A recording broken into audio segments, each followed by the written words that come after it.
সর্বপ্রথমে মহান ঈশ্বরকে ধন্যবাদ দিই এবং সকলকে আরেকটিবার প্রভু যীশু খ্রিস্টের নামেতে শুভেচ্ছা জানাই। সকলকে জয় যীশু। আসুন আজকে আমাদের যে আলোচ্য বিষয় তা শুরু থেকে শেষ অবধি সকল ঈশ্বরের সন্তানদেরকে শোনার জন্য অনুরোধ থাকলেও আসুন আমরা এই সময় ঈশ্বরের বাক্য শুনি। এবং আজকে যে বিষয় তা হলো যীশু খ্রিস্ট দ্রাক্ষালতা। যোহন তার 15 অধ্যায় 5 পদ। আমি দ্রাক্ষালতা, তোমরা শাখা। যে আমাতে থাকে এবং যাহাতে আমি থাকি, সেই ব্যক্তি প্রচুর ফলে ফলবান হয়, কেননা আমার ভিন্ন তোমরা কিছুই করিতে পারো না। ঈশ্বর তার বাক্যে আমাদের প্রত্যেককে আশীর্বাদযুক্ত করুন, আমেন। আসুন আমরা প্রার্থনা করি। হে আমাদের স্বর্গের পিতা, মঙ্গলময় প্রভু, তোমার মহানামের ধন্যবাদ, প্রশংসা এবং গৌরব দিই। প্রভু, আজকে আবার একটি নতুন সময় তুমি দিয়েছো, আর এই সময় তোমার চরণতলে আমাদের জীবনকে সমর্পিত করি। প্রভু, ওই দিন প্রার্থনা করি তোমার পবিত্র আত্মা দ্বারা তুমি পরিচালনা করো এবং আমাদের সকলের সঙ্গে সঙ্গে তুমি থাকো। প্রভু, প্রার্থনা করি তোমার এই সময় তোমার জ্ঞান, তোমার পরিচালনা আমাদের জীবনে তুমি দান করো।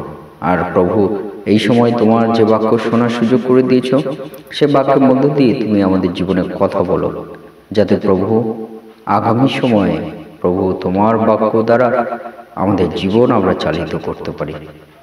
আশীর্বাদ করো, সঙ্গে সঙ্গে থাকো। প্রার্থনা একমাত্র রাজাদের রাজা, প্রভুদের প্রভু, নাসরত জীবিত যীশু খ্রিস্ট নামে চাই, আমেন।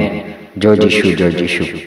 আজকে যে আলোচ্য বিষয় আপনাদেরকে উৎসাহিত করতে চাই তা হলো যে প্রভু যীশু তিনি দ্রাক্ষালতা।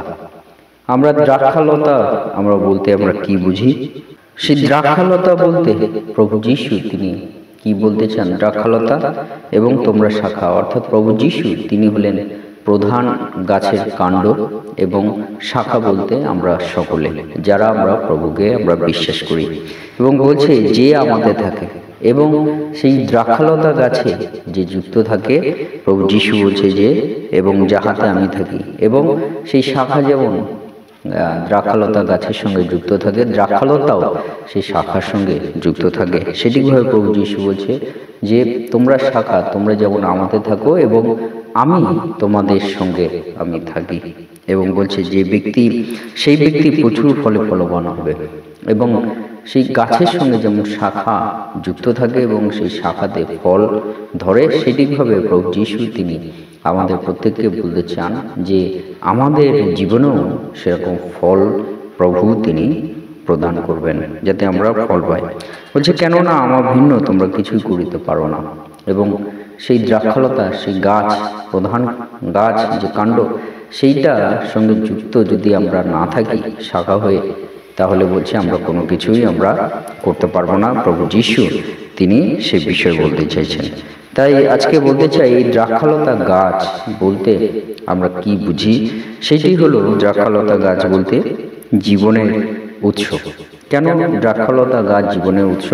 কারণ শাখা সেই দ্রাক্ষালতা গাছের যে কাণ্ড, প্রধান কাণ্ড, তার সঙ্গে যুক্ত থাকছে। আর সেই যুক্ত থাকার মধ্য দিয়ে শাখা কি পাচ্ছে? জীবন পাচ্ছে, জীবনের শক্তি পাচ্ছে।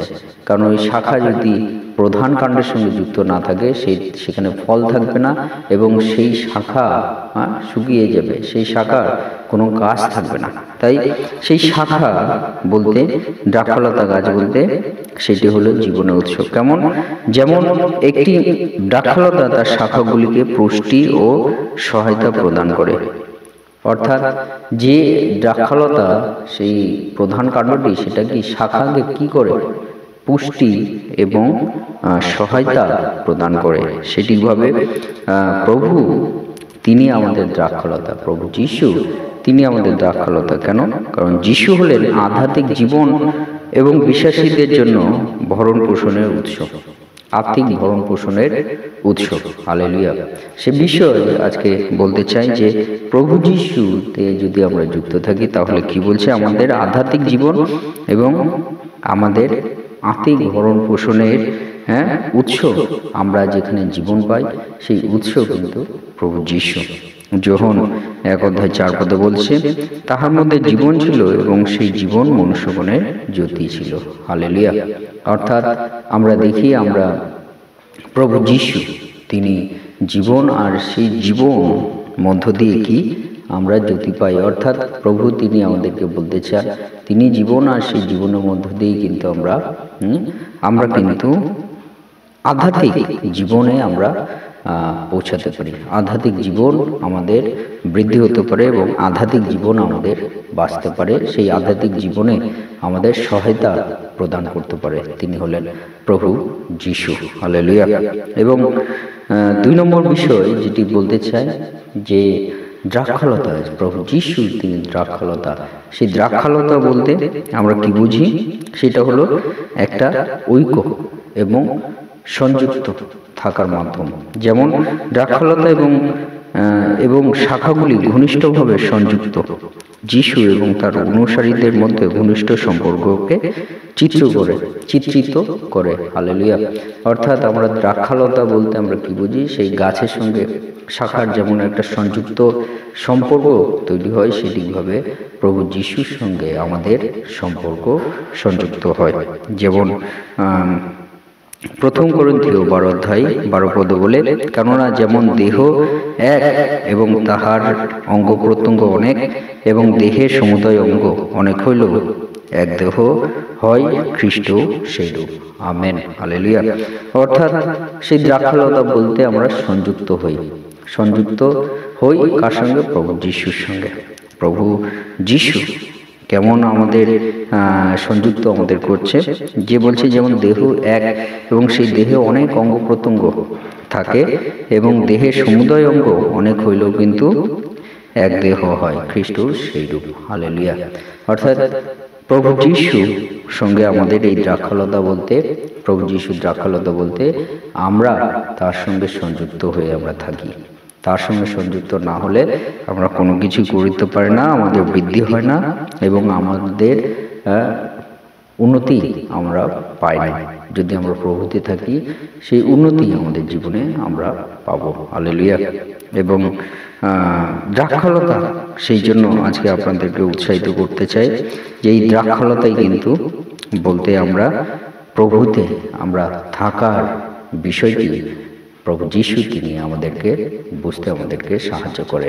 যে দ্রাক্ষালতা এবং শাখার সঙ্গে যে সম্পর্ক, দ্রাক্ষালতা এবং শাখায় যে ফল উৎপন্ন হয়, সেই ফল আমরাও আমাদের জীবনে প্রভু তিনি প্রদান করবেন।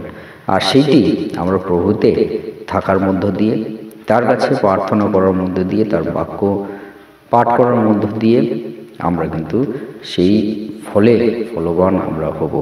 প্রভু তিনি সেই বিষয় তিনি আমাদেরকে বলতে চান। প্রথম হলো সেই দ্রাক্ষালতা বলতে আমরা জীবনের উৎস আমরা কিন্তু প্রভু যীশু থেকে পাই। দ্বিতীয় হলো আমরা দ্রাক্ষালতা বলতে প্রভুতে আমরা সংযুক্ত হওয়ার বিষয় আমরা বুঝতে পারি। এবং তৃতীয় বলতে চাই যে আমরা প্রভুতে থাকলে কিন্তু আমাদের জীবনে ফল আমরা ফলবান হব। অর্থাৎ দ্রাক্ষালতার সঙ্গে শাখা যুক্ত হলে শাখায় যেমন ফল ধরে, সেটিভাবে বলছে যে আমরা আত্মিক জীবনে আমরা প্রভুতে যদি আমরা থাকি, তাহলে আমাদের আত্মিক জীবনেও ফল আমরা আমাদের জীবনে আমরা দেখতে পারবো। সে বিষয় পিতা ঈশ্বর তিনি বলতে চান। তাই আজকে আপনাদের সকলকে উৎসাহিত করতে চাই, আসুন প্রভু যীশু তিনি দ্রাক্ষালতা, আর তার চরণ তলে আমাদের জীবনকে আমরা সমর্পিত করি, তাকে আমরা ডাকি এবং তার কাছে আমাদের জীবন সমর্পিত করার মধ্য দিয়ে তার মহিমা, তার গৌরব, তার ধন্যবাদ, তার প্রশংসা আমরা করি। ঈশ্বর তার বাক্যে আমাদের প্রত্যেককে আশীর্বাদ যুক্ত করুন। আমেন। জয় যীশু, জয় যীশু।